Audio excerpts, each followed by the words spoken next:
इतना नोट करने के बाद अगला देखिएगा 21 नंबर क्वेश्चन।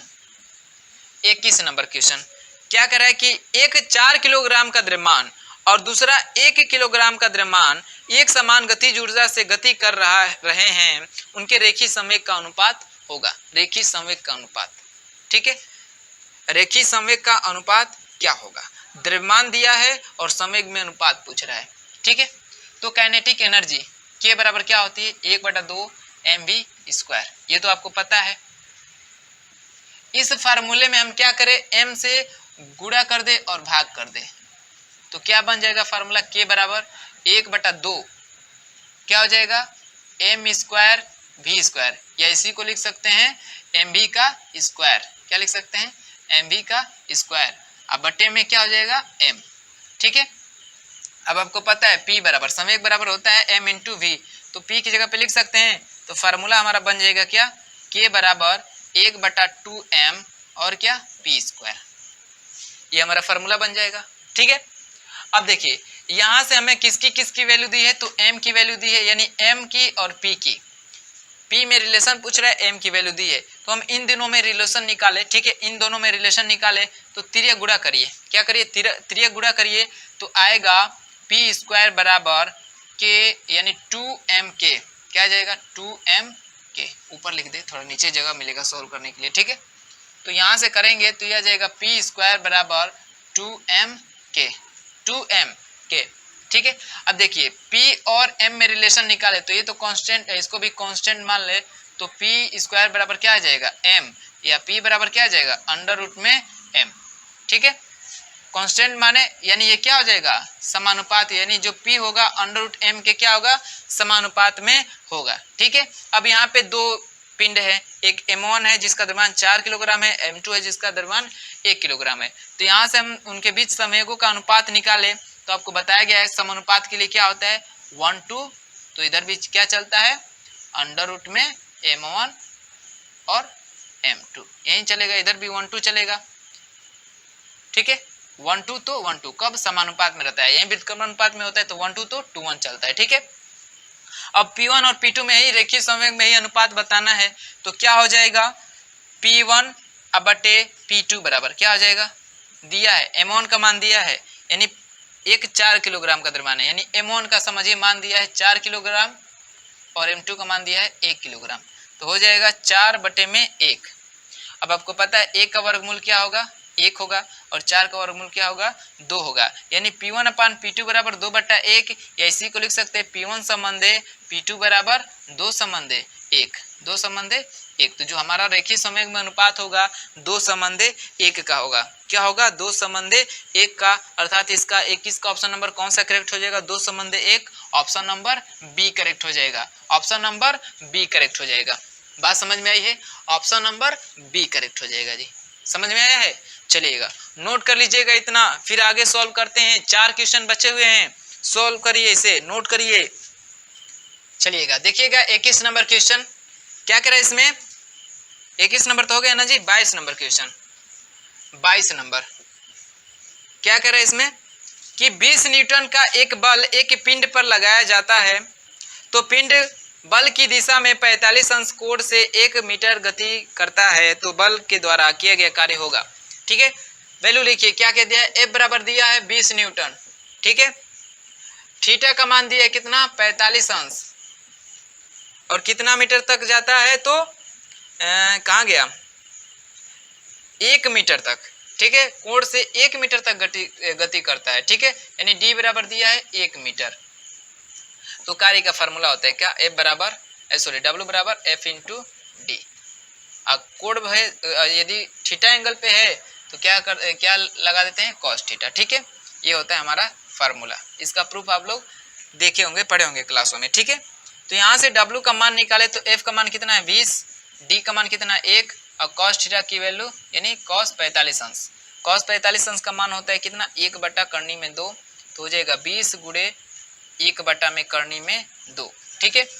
अब क्या करिए? ऊपर नीचे करनी से गुणा कर दीजिए, तो आपको पता है करनी में 2, करनी में 2 क्या हो जाएगा? 2 हो जाएगा। तो W बराबर क्या हो जाएगा?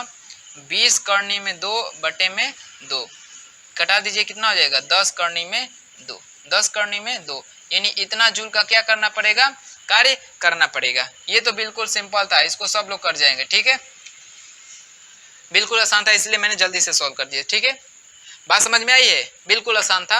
अगला देखिए 23 नंबर क्वेश्चन। 23 नंबर क्वेश्चन को देखिए, थोड़ा ये अच्छा है। कह रहा है कि 150 किलोग्राम का एक कार, एम का मान दिया कितना, 150 किलोग्राम का एक कार 108 किलोमीटर प्रति घंटे की चाल से, यानी वी बराबर दिया है। ठीक है, चाल से एक समान गति से चल रहा है, यानी वी का मान नहीं समझिए, यू का मान दिया है, प्रारंभिक गति है ना, इतने गति से चल रहा है 108 किलोमीटर प्रति घंटे से। इसको सेकेंड मीटर पर सेकेंड में चेंज करने के लिए क्या करेंगे, 5/18 से गुणा कर देंगे, क्योंकि कम में चेंज करें तो ऊपर वैल्यू कम रखते हैं, नीचे वाला 18 छके 108, 5 छके 30, यानी 30 मीटर पर सेकेंड क्या हो जाएगा, इसका चाल हो जाएगा मीटर पर सेकेंड में। ठीक है, चाल से चले तो गाड़ी को 10 सेकेंड में रोकने के लिए आवश्यक बल का मान होगा, यानी समय दिया है 10 सेकेंड में इसको रोकने के लिए आवश्यक बल, यानी ब्रेक द्वारा कितना उस पर बल लगेगा उस टायर पे, ये बताना है। ठीक है, तो देखिए बल बराबर फार्मूला होता है F बराबर m इंटू ए। तो m का तो मान पता है 150, क्या हमें a पता है, नहीं ना, तो a का मान निकाल लेते हैं। किससे, u का मान दिया है ये, t का मान दिया है ये, आपको पता है लास्ट में जाके रुक जा रहे तो v 0 हो जाएगा। ठीक है, तो v 0 है, u इतना है, t इतना है, तो गति के पहला समीकरण v बराबर u प्लस ए टी से हम a का मान निकाल लेंगे, तो क्या हो जाएगा, v बराबर 0, u का मान है 150 प्लस a का मान निकालना है और t का मान कितना है 10। ठीक है, ये इधर आके माइनस में होगा, तो 150 माइनस में बराबर a इंटू 10 10, तो यहाँ से निकाल देंगे तो a बराबर कितना आ जाएगा, a बराबर कितना आ जाएगा, -15 मीटर पर सेकेंड। ठीक है, मीटर पर सेकेंड, सॉरी कहाँ गलती कर रहे हैं जी, u का मान 150 नहीं, ये तो दरमान है ना, u का मान देखिए, u का मान कितना है 30 मीटर पर सेकेंड। ठीक है, हम भी कहीं पे गलती तो हो रहा है, यहाँ से सोल्व करते हैं फिर से। v का मान 0 है, u का मान कितना है 30 है, अब प्लस a का मान निकालना है, t का मान कितना है 10 है। ठीक है, ये इधर जाएगा तो -30 बराबर इतना, a का मान निकालना है तो ये कट जाएगा 0 से 0, यानी a बराबर आ जाएगा कितना, -3 मीटर पर सेकेंड स्क्वायर। माइनस क्या दिखा रहा है, मंदन को, क्योंकि हम ब्रेक लगा रहे हैं तो अब उसमें मंदन उत्पन्न होगा ना, तो माइनस उस चिन्ह को दर्शा रहे। तो a का मान निकल के आ गया, तो यहाँ से बल निकाल देंगे ना, कितना हो जाएगा, m का मान कितना है 150 गुणे a का मान कितना है 3, तो कितना हो जाएगा 45, यानी 450 न्यूटन का क्या लगाना पड़ेगा, उस पर बल लगाना पड़ेगा, 450 न्यूटन का बल लगाना पड़ेगा। बात समझ में आई है, चलिएगा तो नोट कर लीजिए इसे, इसका ऑप्शन कौन सा करेक्ट हो जाएगा, 450, कहाँ गया जी paper, 450 newton, option number B correct हो जाएगा, ऑप्शन नंबर बी करेक्ट हो जाएगा। ठीक है, या इसका और एक तरीके से सॉल्व करना चाहेंगे तो जो न्यूटन का जो दूसरा नियम था, बल का नियम, F बराबर क्या होता है m इंटू ए, लेकिन एक्चुअली वो बताए थे क्या, F जो होता है समय dp अपान dt होता है।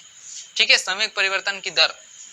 अब देखिए यहाँ से dp क्या होगा, यानी F बराबर हम क्या लिख सकते हैं, dp मतलब संवेग में परिवर्तन, परिवर्तन क्या होगा, तो इसका जो फाइनल संवेग है माइनस जो इसका इनिशियल संवेग है, उसी तरह final time minus initial time. ठीक है, अब देखिए इसको सॉल्व करेंगे p बराबर, तो इसका जो फाइनल क्या है, फाइनल जो इसका संवेग होगा वो क्या होगा, तो ये तो जाके इसको ब्रेक लगा रहे तो जाके रुक रहा है ना, रुक रहा है, तो v 0 हो जाएगा, तो इसका जो फाइनल संवेग होगा m इंटू वी, संवेग निकालेंगे ना फार्मूला p बराबर m इंटू वी, तो v तो हमारा 0 हो गया, तो संवेग क्या हो जाएगा, फाइनल संवेग 0 हो जाएगा। ठीक है, माइनस शुरू में उसका वेग कितना है 30 मीटर पर सेकेंड है, द्रव्यमान कितना है 150। ठीक है, तो यहाँ पे क्या हो जाएगा 150 गुणे क्या हो जाएगा वेग 30।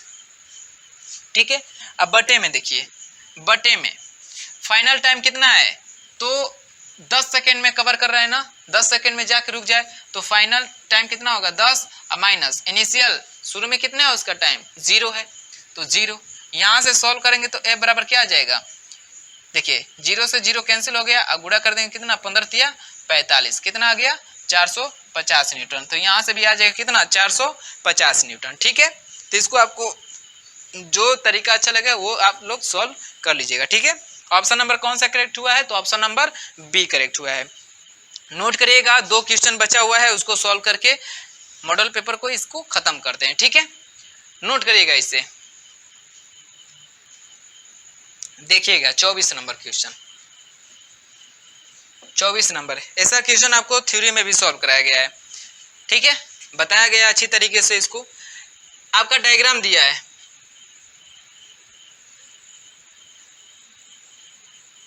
ऐसे डायग्राम है, ठीक है। इसमें क्या लगे हुए हैं, प्रतिरोध लगे हुए हैं। एक ये प्रतिरोध लगा हुआ है, एक ये प्रतिरोध लगा हुआ है, एक ये प्रतिरोध लगा हुआ है, एक यहाँ पे और एक यहाँ पे, और ये बिंदु ए है और ये बिंदु बी है, ठीक है। ए बी के बीच तुल्य प्रतिरोध बताना है, और हर एक प्रतिरोध का जो मान है, ये 2 ओम है, ये 2 ओम है, ये 10 ओम है, ये 2 ओम है और ये 2 ओम है, ठीक है। तो धारा मान लेते हैं यहाँ से जाएगी आई, धारा यहाँ गई आई, यहाँ से धारा का बंटवारा हो गया I1 और इधर गई I2। तो जहां से धारा का बंटवारा हो जाए समझिए क्या हो गया, वहां से समांतर क्रम हो गया, ठीक है। और धारा जिसमें सेम जा रही है समझिए श्रेणी क्रम है, तो यहाँ से I1 जाएगी, इधर भी I1 आएगी, इधर भी I1 आएगी, ठीक है, I1 आएगी, इसमें भी I1 आएगी, यहाँ से I2 जा रही है, ठीक है, तो इधर भी I2 जाएगी और इधर भी I2 जाएगी, फिर इधर जब मिल जाएंगी तो I हो जाएगी, ठीक है। तो इस प्रतिरोध में I2 जा रही है, इस प्रतिरोध में I2 जा रही है, इस प्रतिरोध में I1 जा रही है, इस प्रतिरोध में I1 जा रही है, इस प्रतिरोध में I1 I2 दोनों जा रही है, यानी धारा का यहाँ पे टक्कर हो जाएगा। समझिए इस प्रतिरोध का हमारा कोई लेन देन नहीं, जहाँ पे भी धारा का टक्कर हो समझिए उस जगह पे धारा नहीं बहेगी, तो इस प्रतिरोध का कोई वैल्यू नहीं है, ठीक है। अब देखिए जिस प्रतिरोध में समान धारा गई होगी समझिए वो श्रेणी क्रम में होगा, ठीक है। तो देखिए इसमें I1 गया है, इसमें I1 गया है, इसका मतलब ये श्रेणी क्रम में है, और इसमें I2 गया है, इसमें I2 गया है, तो ये श्रेणी क्रम में है, ठीक है। तो अगला डायग्राम ऐसे बन जाएगा, एक ऐसे बन जाएगा और एक ऐसे बन जाएगा, ठीक है।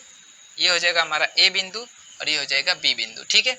अब देखिए यहाँ से जो I1 धारा जा रही थी, सॉरी I धारा, तो इधर I1 बढ़ जा रही थी, इधर I2 बढ़ जा रही थी, ठीक है। I1 किस में गई है, तो इस 2 ओम में, इस 2 ओम में, श्रेणी क्रम में। अब ऐसे भी आपको समान है तो डायरेक्ट जोड़ दीजिए, या किसी एक प्रतिरोध का मान रखे उसमें जितने प्रतिरोध है गुणा कर दीजिए, तो दो है और कितने हैं, 2 हैं, तो 2 से गुणा कर दीजिए, कितना हो जाएगा 4 ओम, कितना हो जाएगा 4 ओम, और ये भी कितना हो जाएगा 2 2 4 ओम, ठीक है। अब देखिए ये समांतर क्रम में हो गए, और समांतर क्रम में भी देखें तो दोनों का जो मान है वो बराबर है। तो मैंने बताया है समांतर क्रम के लिए तुल्य प्रतिरोध, ठीक है, R टोटल क्या होता है, तो किसी एक प्रतिरोध का मान रखिए उसमें संख्या से भाग कर दीजिए, ठीक है। समांतर के लिए भाग और श्रेणी के लिए गुणा, तो मान कितना है 4, कितने हैं तो 1 और 2 है, 2 से भाग करके कितना आ जाएगा 2 ओम आ जाएगा, ठीक है। या फार्मूला आप रख के सोल्व करेंगे क्या, 1/R बराबर 1 में R1 प्लस 1 में R2 श्रेणी के लिए, तो क्या हो जाएगा 1/R बराबर क्या हो जाएगा 1 में 4 धन 1 में 4, इसी को आगे ले जाएंगे तो 1 में R बराबर 2 में 4, कट जाएंगे 1/2, इसी को पलटेंगे तो क्या आ जाएगा 2, ठीक है।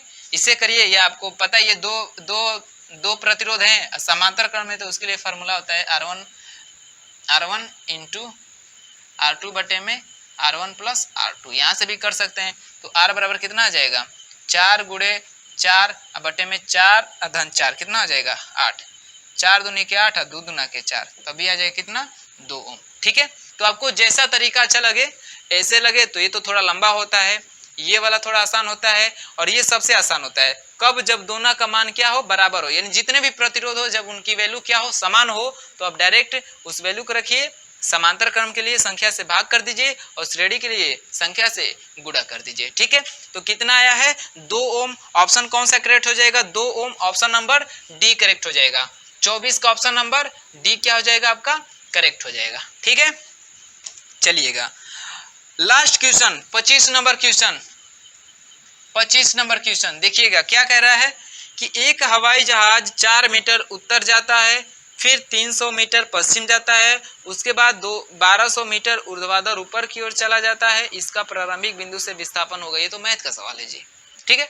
चलिए देख लेते हैं इसको भी, सॉल्व हो जाएगा उतने में। चलिए देखिए कराते हैं, इसको नोट करिए, फिर इसको मिटा के इसको सॉल्व करते हैं। ठीक है, नोट करिएगा, इसको वीडियो को पॉज करके नोट कर लीजिएगा।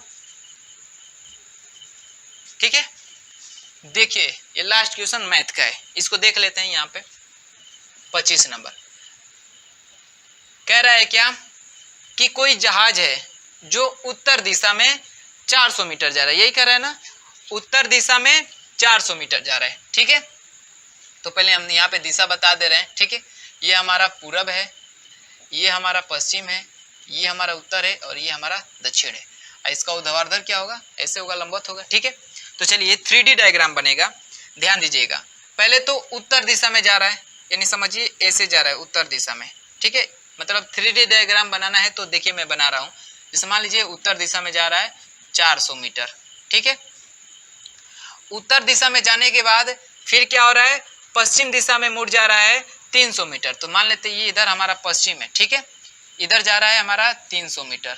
आपको पता है ये सब क्या होती है, एक दूसरे के लंबवत होती हैं दिशाएं। ठीक है, 300 मीटर इधर जाता है, फिर क्या कर रहा है कि उसके बाद ऊपर की तरफ जा रहा है, यानी इसके समझिए जो है ना, इधर गया इधर गया, अब सीधे लंबवत ऊपर की तरफ जा रहा है। ठीक है, तो 3D डायग्राम कैसे हम बनाए आपको, जैसे मान लीजिए यहाँ से अब हम ऐसे ऊपर जा रहा है।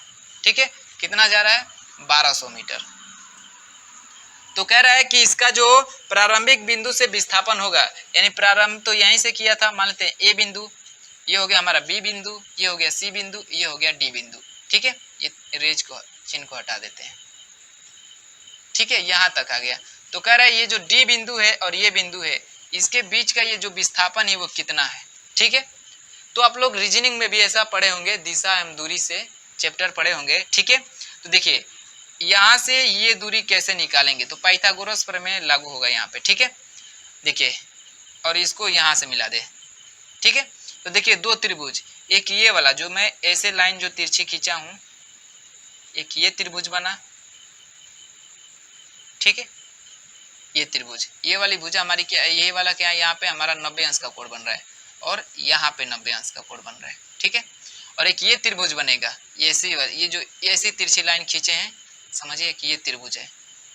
ठीक है, ये बड़ा वाला, यानी हम लिख दे रहे हैं दो त्रिभुज, एक है त्रिभुज ए बी सी। ठीक है, और एक त्रिभुज है ए सी डी। ठीक है, तो सबसे पहले हम त्रिभुज ए बी सी से हम ए सी निकालेंगे। क्या निकालेंगे, ए सी। ठीक है, तो देखिए पाइथागोरस प्रमेय लगाएंगे ए बी सी त्रिभुज में, ये हमारा 90 अंश का कोण है, हमारा कर्ण होगा, इसमें से कोई आधार होगा कोई लंब होगा। ठीक है, तो यहाँ से हम देखें तो आधार मान लेते हैं 400 है, लंब कितना है 300 है, तो कर्ण निकाल लेंगे पाइथागोरस प्रमेय से। कर्ण बराबर क्या हो जाएगा, अंडर रूट में ए स्क्वायर प्लस एल स्क्वायर। ठीक है, इसको आगे सॉल्व कर लेंगे तो क्या हो जाएगा, अंडर रूट में ए का मान लेते हैं कितना है 400, तो इसका स्क्वायर करेंगे तो कितना हो जाएगा, 4 चौके 16 यानी 1600, प्लस एल का मान माने है 300, तो इसका स्क्वायर करेंगे तो सॉरी 16,000 हो जाएगा ना जी, 4 चौके 16 और 2 जीरो है तो स्क्वायर करें तो 2 जीरो बढ़ेगा ना, प्लस 300 का कितना हो जाएगा 9 और डबल जीरो, क्योंकि 3 का स्क्वायर 9 और डबल जीरो का स्क्वायर और डबल जीरो बढ़ा देंगे। ठीक है, अब इसको जोड़ेंगे तो कितना हो जाएगा, तो 4 जीरो और 4 जीरो जोड़ लेते हैं तो हो जाएगा यहाँ से k बराबर अंडर रूट में कितना आ जाएगा 16 ना 25 और 4 गो जीरो। अब समझिए जब इसका स्क्वायर कर रहे थे तो जो 2 जीरो था तो 4 जीरो हो जा रहा है, तो जब इसका वर्गमूल निकाले तो 4 जीरो है तो कितना जीरो हो जाएगा 2 जीरो और 5 का वर्गमूल 25 का वर्गमूल 5, यानी k बराबर कितना आ गया 5, यानी जो हमारी AC भुजा है ये वाली, इसकी दूरी कितनी हो गई 500 मीटर। कितनी हो गई 500 मीटर। ठीक है, तो अब हम त्रिभुज लें ए डी सी, ये वाला त्रिभुज ले, ये वाला त्रिभुज। ठीक है, तो ये वाला त्रिभुज में देखिए ये भुजा पता चल गया, ये भुजा तो पता है ही क्वेश्चन के अनुसार, यही तो हमें दूरी निकालना है। तो ये कोण 90 अंश का बने तो पुनः पाइथागोरस प्रमेय द्वारा त्रिभुज ए डी सी से, ठीक है, हमें दूरी क्या निकालना है एडी निकालना है, एडी निकालना है। एडी हमारा क्या है कण है, तो क्या हो जाएगा फिर फार्मूला अंडर रूट में क्या हो जाएगा, मान लेते हैं ये हमारा आधार है और ये हमारा लंब है, तो क्या हो जाएगा आधार का स्क्वायर प्लस लंब का स्क्वायर। तो 500 का स्क्वायर करेंगे तो क्या होगा, देखिए 2500 का वर्गमूल निकालना है 500, तो 500 का वर्ग क्या होगा 25 4 को 0 है यानी 25 यानी 2,50,000, ठीक है। तो हो जाएगा 500 का वर्ग धन 1200 का वर्ग। तो क्या हो जाएगा AD बराबर, यही हमारा विस्थापन होगा, ठीक है। यही क्या होगा हमारा विस्थापन भी होगा, क्योंकि यही तो होगा विस्थापन। तो क्या हो जाएगा अंडर रूट में इसका स्क्वायर क्या हो जाएगा 25 और 4 को 0 प्लस इसका क्या हो जाएगा 12 का स्क्वायर 144 और 2 0 है तो और 2 0 बढ़ जाएगा यानी 4 0। इसको ऐड करेंगे तो आ जाएगा AD बराबर कितना हो जाएगा करनी में 4 0, तो 4 0 लिख लेते हैं, ठीक है। अब 144 में 25 जोड़ेंगे तो क्या हो जाएगा 169, ठीक है। अब AD बराबर है इसका स्क्वायर वर्गमूल कैसे निकालेंगे, वर्गमूल निकालना है ना। देखिए 2 0 का वर्ग करें तो 4 0 हो रहा है, तो 4 0 का वर्गमूल निकालेंगे तो 2 0 169 का वर्ग क्या होता है 13, यानी AD बराबर कितना आ जाएगा 1300 मीटर। यानी जो उसका प्रारंभिक बिंदु से अंतिम बिंदु का जो विस्थापन होगा AD बराबर निकाल दिए कितना आ गया है 1300 मीटर। तो इसका ऑप्शन कौन सा करेक्ट हो जाएगा, ऑप्शन नंबर ए करेक्ट हो जाएगा। कौन सा ऑप्शन करेक्ट हो जाएगा, ऑप्शन नंबर ए करेक्ट हो जाता है। ये तो था हमारा पाइथागोरस प्रमेय से ये मैथ का क्वेश्चन एक डाल दिया था इसमें, ठीक है। तो चलिएगा दोस्तों, उम्मीद करता हूं कि जितने भी क्वेश्चन सॉल्व कराए गए हैं सबको अच्छा लगा होगा, वीडियो भी पसंद आया होगा। तो वीडियो को लाइक कर लीजिएगा और अपने दोस्तों में वीडियो को शेयर जरूर कर लीजिएगा, ठीक है। जितने लोग का पेपर है 31 तारीख को, मतलब आज वीडियो बनाए हैं 30 तारीख को, तो आपको सुबह 31 तारीख को मिलेगी, तो आप लोग को सुबह ही वीडियो जल्दी से मिल जाएगी, ठीक है। तो देख लीजिएगा वीडियो को। जिसका कल पेपर है वो तो थोड़ा सुबह उनको ज़्यादा थोड़ा मतलब मेहनत करना पड़ेगा, ठीक है। और जिनका बाद में है उनके लिए तो अच्छा है, ठीक है। एक बात मेरी राय ले लीजिएगा, आज रात को पूरे अच्छी तरीके से सोइएगा, ये नहीं कि रात भर जगिए तो जाके पेपर में सोइएगा। उसमें आप लोगों को थोड़ा दिमाग को रिफ्रेश कर लेना है, तो पूरी नींद में, ठीक है, आपको नींद आपको पूरी करनी है। तो आज रात को जिसका 31 तारीख को पेपर है वो आज रात अच्छे तरीके से यानी पूरे 8 से 9 घंटे तक सो लीजिएगा, ठीक है, ठीक है। जल्दी से सो जाइएगा, सुबह में आप लोग पढ़िएगा, सुबह में आप लोग को मॉडल पेपर भी मिलेगा, ठीक है। तो मॉडल पेपर और बुक दोनों को लेकर अच्छे तरीके से पढ़िएगा, और जिसका कल पेपर है उसके लिए हमारी तरफ से बेस्ट ऑफ लक, ठीक है। तो चलिए अब मिलते हैं आगे और बिहार पॉलिटेक्निक की तैयारी के साथ, ठीक है। यूपी पॉलिटेक्निक के तो मॉडल पेपर 10 तक सॉल्व हो चुके हैं, 10 मॉडल पेपर आप लोग को दे दिया गया है फिजिक्स का, ठीक है। चलिएगा पेपर खत्म होने के बाद जो लोग हमारे यूट्यूब चैनल पे बिहार पॉलिटेक्निक की तैयारी कर रहे हैं, अब हम लोग का अब बिहार पॉलिटेक्निक के मॉडल पेपर चलेंगे, ठीक है।